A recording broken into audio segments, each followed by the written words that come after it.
Positive एक negative होता है, ठीक है।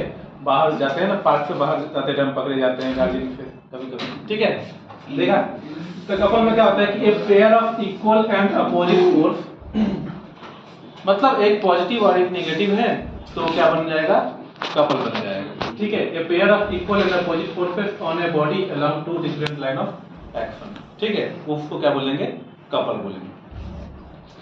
अब मोमेंट ऑफ कपल क्या होता है, जैसे हमने डाइपोल मोमेंट क्लास 12 में पढ़ना है, अब तो तुम लोग अभी तो तुम लोग 11th में हो, क्लास 12 में जाकर डाइपोल मोमेंट, मैग्नेटिक मोमेंट के बारे में बात करेंगे। तो मोमेंट ऑफ कपल क्या होता है कि कोई भी एक फोर्स ले लो, अगर एक बॉडी, जैसे ये एक बॉडी है, ठीक है, ये एक मान लो रैंडम बॉडी है, ठीक है, और ये ऐसे घूम रही है, ठीक है, ऐसे मूव कर रही है, तो उसका एक रेफरेंस एक्सिस होगा, एक लाइन ऑफ एक्शन होगा, ठीक है। तो product of either force and the perpendicular distance, मतलब दो फोर्स, एक फोर्स ऊपर की तरफ लग रहा है ऐसे और एक फोर्स नीचे की तरफ ऐसे लग रहा है, तब जाके ये बॉडी ऐसे मूव कर रही है, ठीक है। जैसे मान लो कि अगर कोई चौक है, ठीक है, ये चौक है अगर, तो इस चौक में, ये चौक अगर मैं यहाँ पे रख दूं, इस पॉइंट पर रख दूं, तो ये चौक ऊपर की तरफ, जो यहाँ इस पॉइंट पे जो फोर्स लगेगा वो ऊपर की तरफ लगेगा ऐसे, और नीचे जो फोर्स लगेगा इस पॉइंट पे वो नीचे की तरफ फोर्स लगेगा, दिख रहा है तुम लोगों को। तो ये पॉइंट ऊपर की तरफ आ रहा है तो ऊपर की तरफ फोर्स लग रहा है, और ये पॉइंट नीचे की तरफ जा रहा है तो नीचे की फोर्स लग रहा है, तो ऐसे मूवमेंट आ जाएगी, ठीक है। तो मोमेंट ऑफ कपल आखिर होगा कितना, तो देखो कोई भी एक हमें फोर्स ले लेना है, तो कोई भी एक फोर्स ले लिया और इसके बीच में देखना है उनका प्रोडक्ट, तो product of either force and the perpendicular distance. देखो फॉर्मूला कैसे बना, टाउ इक्वल्स में F इंटू में OP, मतलब इस पॉइंट पे अगर फोर्स जो लग रहा है तो इसके सेंटर ऑफ मास से वो पॉइंट कितने दूरी पे है, तो OP। F इंटू में OQ, मतलब इसके पॉइंट से सेंटर ऑफ मास से वो डिस्टेंस कितने पॉइंट पे है, तो OQ।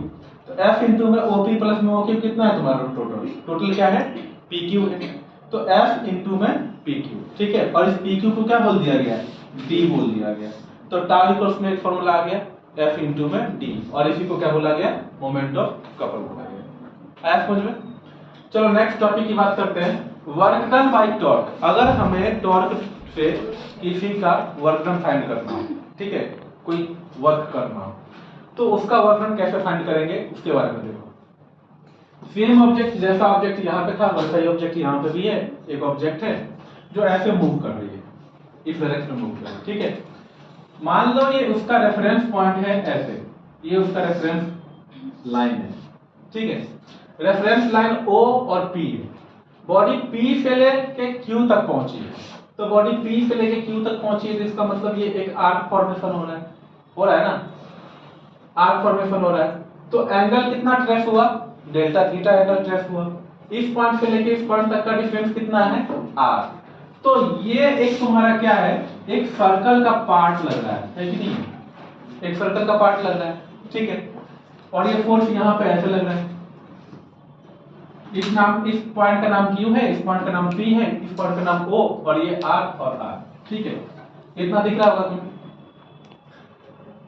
ये एक्सिस ऑफ रोटेशन है, ठीक है। तो एक एक्सिस पे उसको हमने फिक्स कर दिया और उस एक्सिस ऑफ रोटेशन के अलावा वो मूव कर रहा है, ठीक है।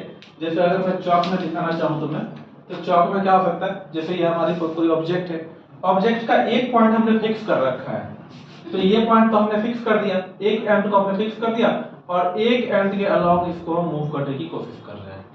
तो एक एंड इसको हमने रेफरेंस पॉइंट लिया और इससे ना हल्का सा एंगल ट्रेस हुआ, तो ये डेल्टा थीटा एंगल बन गया, ठीक है।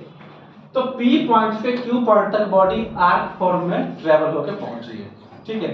तो सबसे पहले अगर हमें इसमें वर्क डन फाइंड करना है, तो वर्क डन का फॉर्मूला आता है फोर्स इंटू में परपेंडिकुलर डिस्टेंस, होता है कि नहीं होता है। तो वर्क डन का फॉर्मूला होता है फोर्स इंटू में डिस्टेंस, किसके बीच में डिस्टेंस, तो बॉडी P से लेके Q तक पहुंची है, P से लेके Q तक अगर बॉडी पहुंची है तो PQ के बीच में आके डिस्टेंस है कितना, तो उसको फाइंड करने के लिए हमने सर्कुलर मोशन में तुम लोगों को पढ़ाया था, डेल्टा थीटा इक्वल्स में क्या होता है, r का फॉर्म में रेडियस होता है कि नहीं होता है। जितना एंगल ये ट्रेस हुआ है उसको हम r का फॉर्म में रेडियस के फॉर्म में लिख सकते हैं।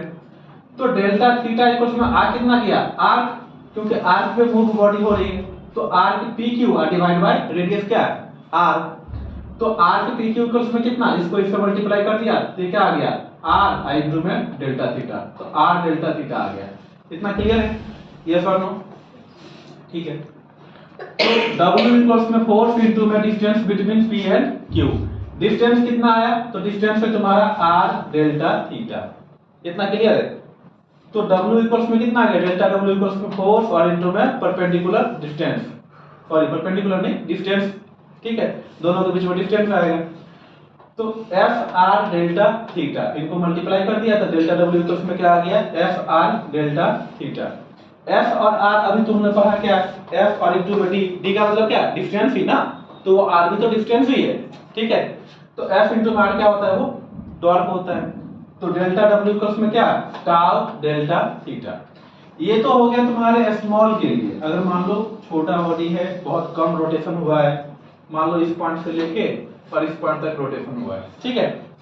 लेकिन अगर बॉडी कोई है जो इस पॉइंट से लेके और ऐसे मूव कर गई, इस पॉइंट तक आगे मूव करते करते, ठीक है, तो उसमें वर्क डन कैसे फाइंड करेंगे, तो उसके लिए हम क्या करेंगे, टोटल W इक्वल्स में, अब यहाँ पे स्मॉल हट गया, ठीक है ना, क्योंकि डेल्टा W का मतलब क्या है, स्मॉल वर्क डन, और W का मतलब क्या है, वर्क डन।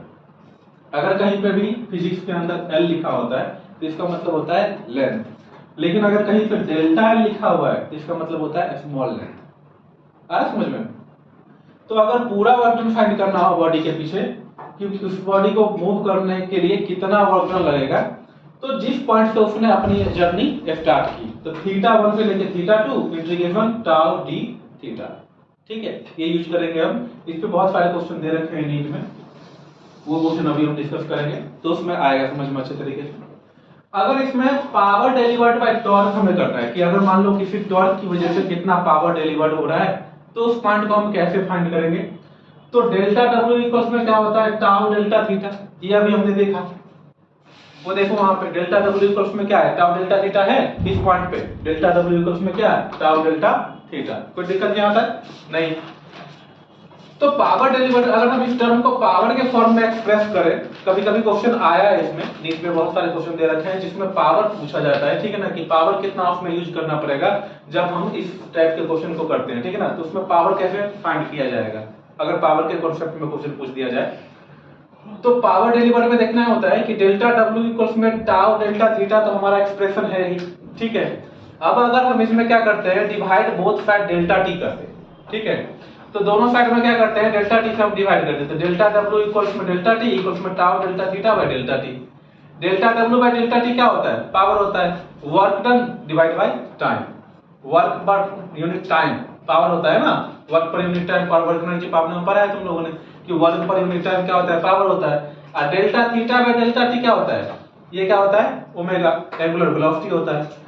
तो पावर इक्वल्स में क्या, टॉर्क और इनटू में एंगुलर वेलोसिटी, ये एक फॉर्मूला तैयार हो गया तुम्हारा कि पावर इक्वल्स में क्या, टॉर्क और इनटू में एंगुलर वेलोसिटी। इसका बहुत एग्जांपल यूज होगा तुम्हारा, ठीक है, इसको अभी तक से नोट कर लो, क्वेश्चन सॉल्व करेंगे।